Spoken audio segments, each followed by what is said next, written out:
And good morning, everybody. Sherman Wright, Black Success Magazine, the podcast. Welcome to the show today, folks. It is finally Financial Thursdays on Black Success Magazine, the podcast. We come to you each and every day, Monday through Friday, about 8:30 in the morning till about 9 o'clock. We talk to you about the news, the people, the trends, all from a Black perspective, a Black success perspective. I can't get that out half the time. If you'd like to go on our website, check us out. We are at blacksuccessmagazine.com. If you'd like to send me an email, especially for our show, either on Thursday or on Friday, where we have open mic Friday, you can send me an email, info@blacksuccessmagazine.com, and you can check us out. Follow us on Instagram, Facebook, Twitter, YouTube, or Apple Podcast.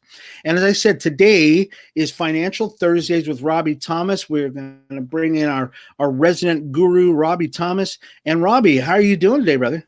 I'm doing great this morning. Thank you for asking. Yes. Fantastic. Well, Robbie, this has been one of those crazy weeks already. We were talking before we started.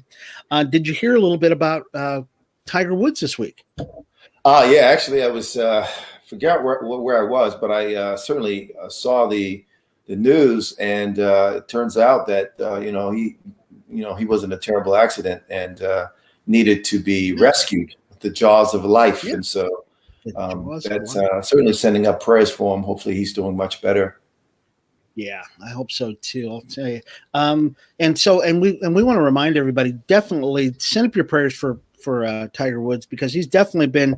They were asking people about, especially in the golf community, about his impact on the sport of golf, and to a man, all these guys said golf would not even exist right now as we see it now if it had not been for Tiger Woods. So he's Absolutely. had an impact on golf. So let's talk a little bit about today. We're going to talk about home ownership, though. So this is going to be a good topic, because Robbie is an investor. Robbie, kind of give everybody an idea of what kind of investing you do in.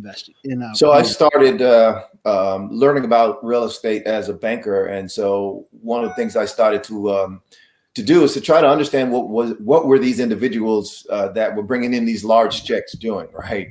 And so they were either owners of property, they were building property, developers, but they also managed lots of property. And so I started to really look at that as a possible track to, financial freedom at some point in my career. And so eventually I bought my first investment property. I think it was around maybe 2005. I bought other property prior to that, but the investment property was in 2005, and got into, developing a portfolio. Today, we're doing a little bit more than that. I'm actually investing in the larger commercial properties, mostly multifamily properties here in Vegas. Yeah. Well, I'll tell you, and before we started the show, we were talking about our experience in real estate, and I was a realtor at one time back in the 80s, and that was the old school real estate. Where you had to actually drive people around all the place. Things have changed quite a bit now. But I think the principle has been, and that's what we're going to talk about today, the principle is still the same. It's on home ownership. Yeah. And the importance of home ownership. So let's dive into that subject, and let's talk a little bit about why it's so important that we really even visit this idea of home ownership.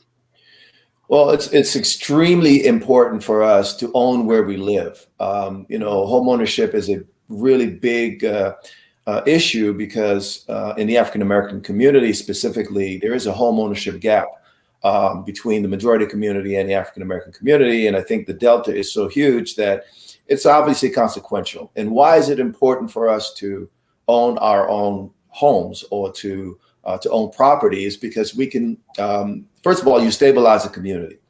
It's a matter of stabilization, being able to have a dedicated place where you live. You can work from home. Obviously, if you can work from home, but you can also launch your own business. And so you can't always do that in someone else's space.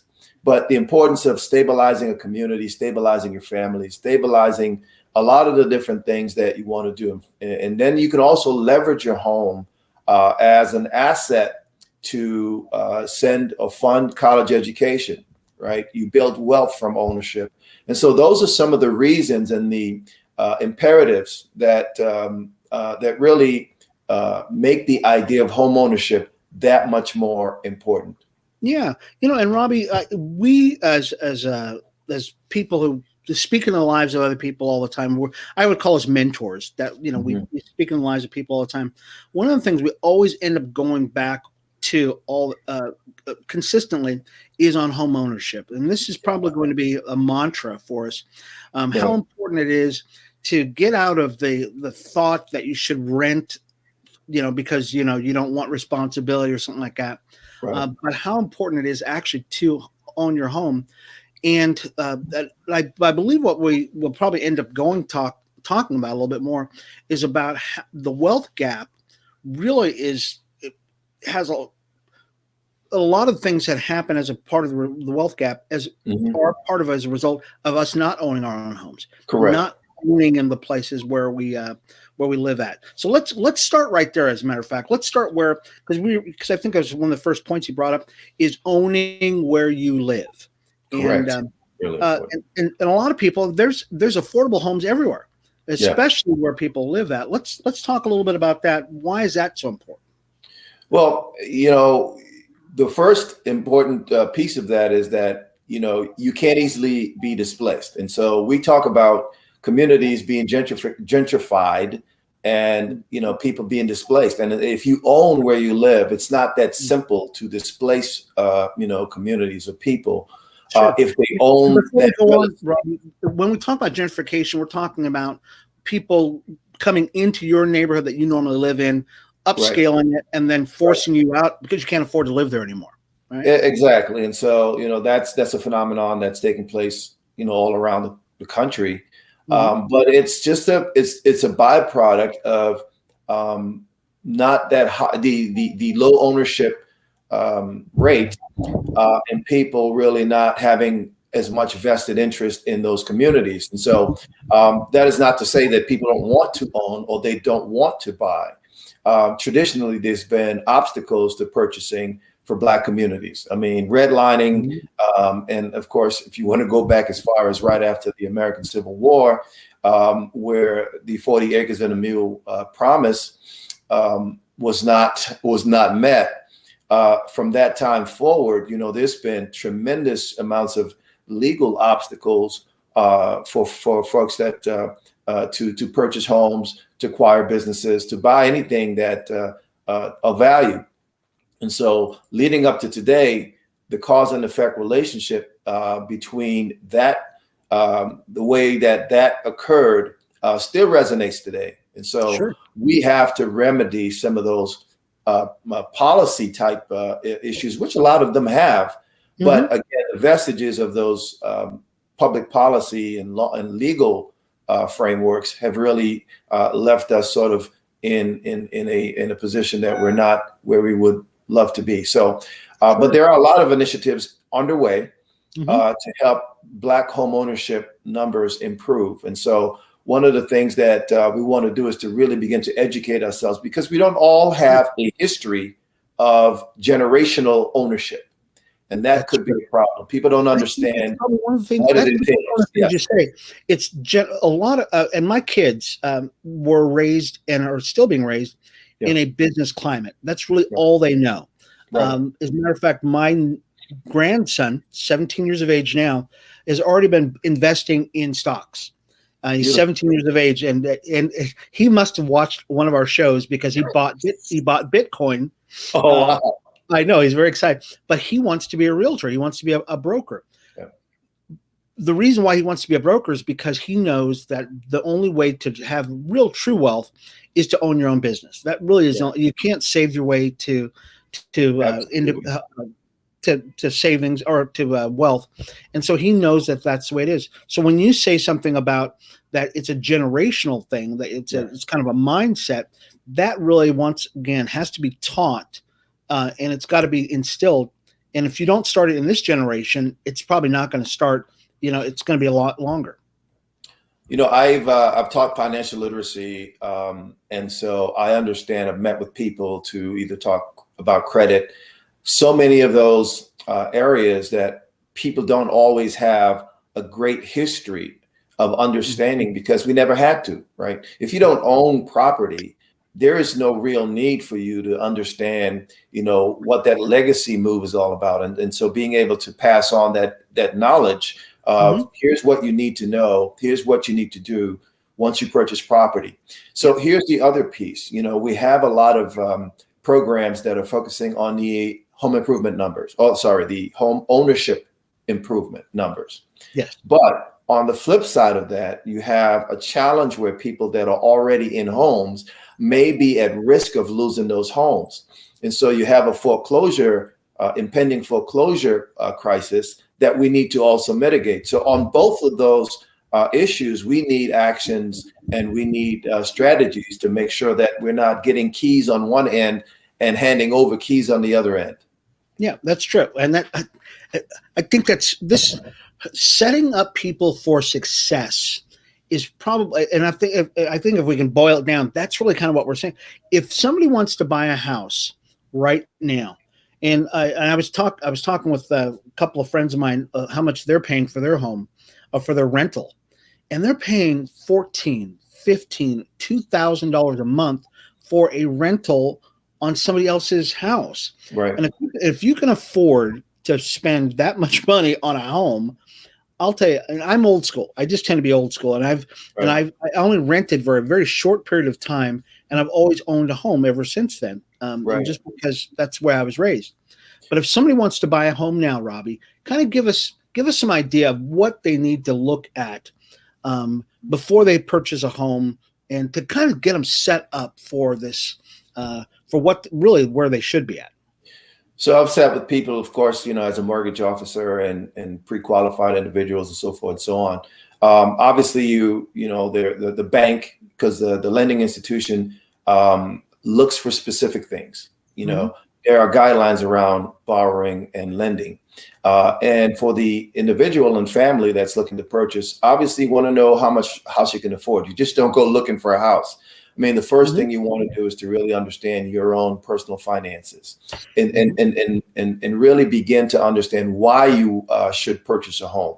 Now, I do want to say that there isn't anything wrong with renting. Okay. There is a time for that. And I think sometimes it's probably best that people really look at their finances and determine what would be the best decision in the short term, but also have a long-term plan. But to get down to understanding what you can afford is really sit down with a mortgage person, a mortgage officer or a lender, and get some ducks in a row. In other words, you want to get your credit straight. Obviously your balances in terms of, the down payment. You also want to make sure that you have reserves, things like that. Usually it's like 6 months reserves. But there's so many other kinds of programs. I think right here in Vegas, and some of the programs that are being talked about today, help with down payment. The biggest obstacles to home ownership for most of us are the down payment, and sometimes there's a credit challenge, and maybe there's a job. In many cases, there may be some job where the job isn't necessarily the same job, but you may be in the same industry. So the job experience may not be as strong, but there are several and so many different kinds of products that may be able to help you acquire property. And so it's really important for you to do some homework around where you are and what's available. But I think the first step is really sitting down with a banker and or a mortgage officer, lender, and determine where you are in terms of what you can afford. And that dictates where you can purchase as well. Dictates where you want to purchase. Yeah. Too. Yeah. We had actually a question from Rose, and she actually had a question about what would you rate from 1 to 5? Would you place asset ownership from priority, home, land, stock, bonds, insurance, bank savings, in what order? So her question basically is what, and I'm kind of reading into this. Yeah. What is the most important, home ownership, or would it be stocks and bonds, that kind of thing? I'm going to answer that question for her. Good. I Good. tend to think home ownership is number one. This should be the number one thing that we should all aspire to, because Right. it's the basis for everything else that you do. And what would you think, Robbie? I couldn't agree with you more. I think the importance of stabilizing your family. If you're a young family, you've got kids, and you want to get them into school. You don't want to have them moving around. You want to have a place that you can build. And so one of the things about home ownership is that you stabilize your monthly payment. So rents can't be, rents cannot be increased every year. And so your payments are fixed. And so your income will increase over time, and your payments pretty much stay the same for 20 or 30 years. So your mortgage as opposed to the rent, because your rents will they definitely go up. I mean, I'm a landlord. I understand. I'm looking forward to the lease expiring, because I'm going to increase that rent. It might not be a lot, but I'm certainly going to increase. The point is that you have that stability. Here's the other thing, that the house also appreciates. So you make money with a home in several ways. You have the appreciation. If you're renting, of course, and you have maybe multiple units, you can rent part of that home, whether it's Airbnb or whatever it is. You can do that. But you also pay down the balance, and you own equity.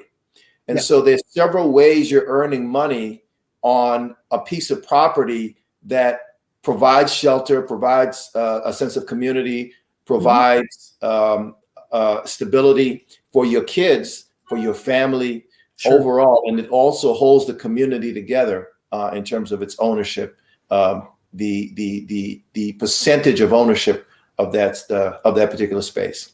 Yeah, and I think that's another aspect that we can dovetail into. The advantage of having a home, not only just stabilizing your family and it being the basis for what you have, but it's a way to pass on generational wealth. Yes. In the old days, this is really what families look forward to. The mom and pop come over on the boat, where they came from, Italy, Africa, or wherever they came from.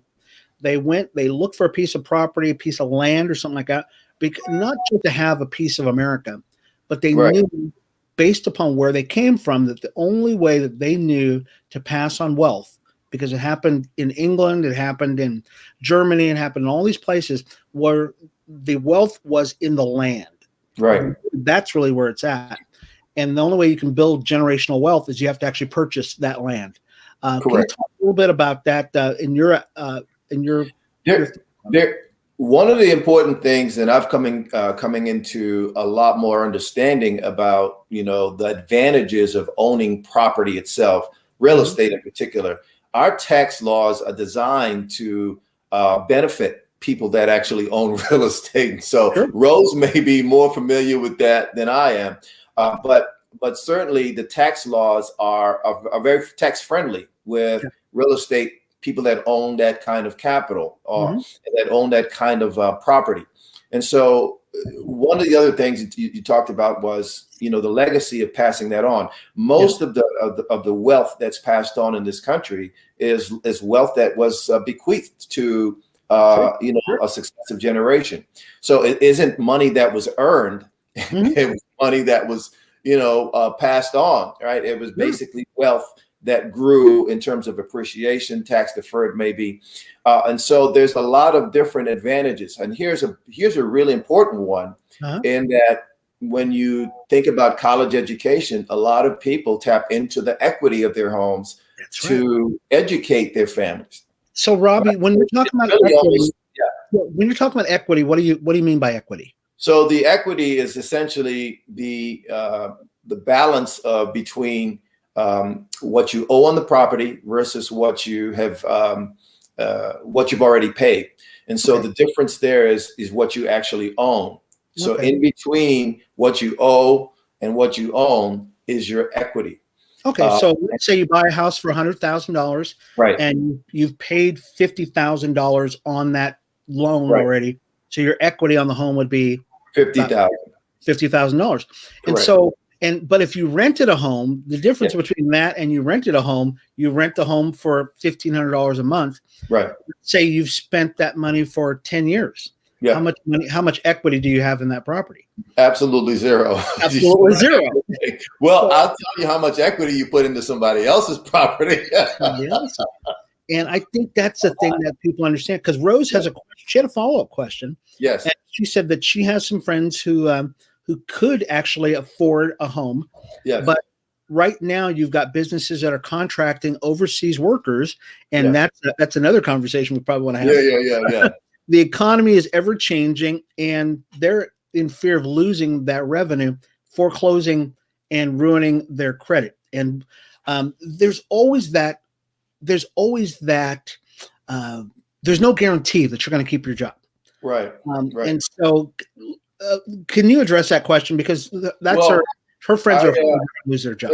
I really appreciate the question. And so there's this fear. And again, it comes from the fact that, people have this understanding that depending on where you come from, right, you don't have a history of what you can do to mitigate challenges that come up. When I first bought my home, the very day that I closed, I was unemployed. The lender did not know that, right? Yeah.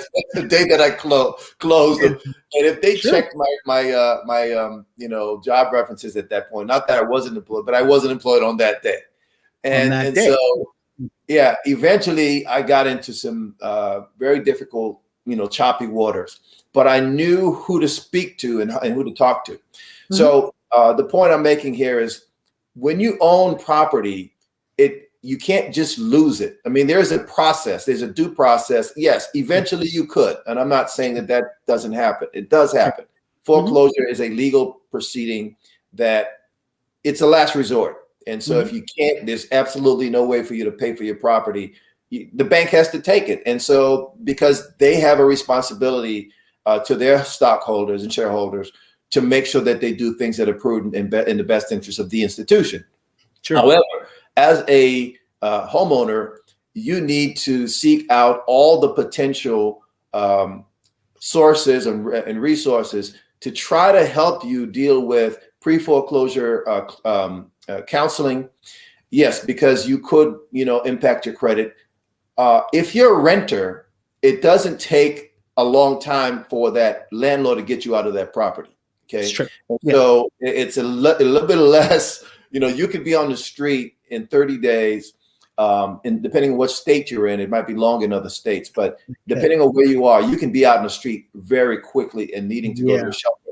In a house, you can stay in there for as long as you can. It takes at least 3 or 4 months before the foreclosure proceedings happen. And so there's a lot longer period of time to mitigate the challenge. However, you can also tap into organizations, and there's several of them that you can reach out to that will help you either get caught up, rewrite the loan, purchase your property from you, and then sell it back to you at an affordable price, depending on where you are. There's tons of creative things that can happen. But that's the point. I think we need to understand that there are places you can go to help you deal with being at risk of foreclosure.